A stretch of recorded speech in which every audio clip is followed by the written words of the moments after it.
Welcome to the Ullmanoch City Case Files. Here you will find my collection of the worst this city has to offer. Prepare to step beyond the mist and see what lurks beneath.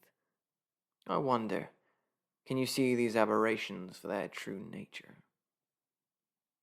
Leandra McDermott. Leandra has started dyeing her hair red and wearing suits that are 2 sizes too big. Her girlfriend Melanie is unamused by this style change. In fact, she repeatedly throws the new clothes into the bin.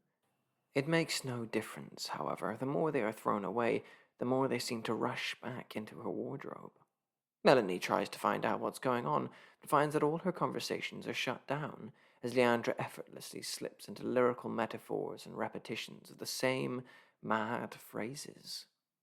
What rules are you talking about? What are these rules we both supposedly know? I don't understand what you're talking about, she screams, but Leandra ignores her and just keeps on going. It has become an obsession to her. In her eyes, she wants to show her just how she feels, to make her understand their love, because an understanding like that takes huge displays of love, the kind of thing you wouldn't get from any other romantic partner. It's then that the pranks begin. Small at first, jumping out at her from hiding places and bursting into song and dance. Melanie is amused at first, but it quickly fades when Leandra begins turning up in other places she has no right to be, and always when it's most inconvenient. Melanie puts up with it for a while, but it only gets worse and worse. It all comes to an end when Leandra bursts in on a big work meeting and starts dancing on the boardroom table.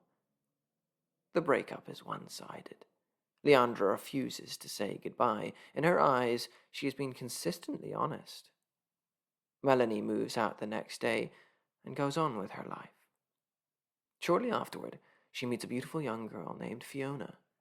The two of them hit it off at once and fall deeply in love. The love is passionate and real. Fiona is caring and loving and never ceasing to be there for Melanie. 1 year later, they meet on a beautiful balcony overlooking the city. Fiona has rented out a band to play for them, and they hold each other close as they watch the city pass by beneath them. Then Fiona has dropped to one knee. She is pulling something from her pocket. She holds it out to Melanie, and she can see that it's a ring. Melanie is overjoyed. She doesn't know what to say. She waits for Fiona to ask, but sadly, she never gets the chance. The band has switched song. A familiar and terrible tune is playing. Leandra bursts out from behind the band, and with one effortless movement, she steps forwards and flings Fiona from the balcony. Melanie isn't smiling now, she's screaming, as Leandra dances and dances. Her world is caving in around her. For a fleeting moment, she considers jumping, joining Fiona far below, but before she can, Leandra has her in her arms. She looks into her eyes and sees nothing of the woman that she once knew there. This being is cold, humor-filled and charming, white-toothed and terrible. It runs a hand through its red hair and says coyly, "Oh, sweetie, you should know. I was never going to give you up."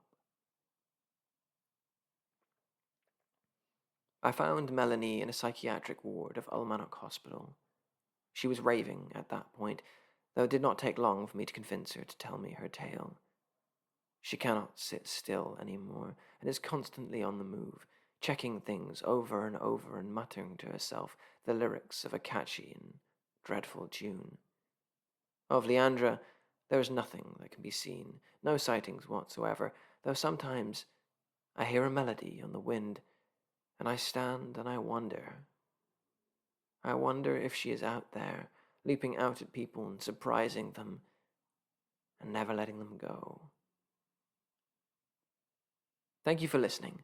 Comment below if you know what Leandra's mythos is, and always be careful out there. Ullmanoch is a dangerous place.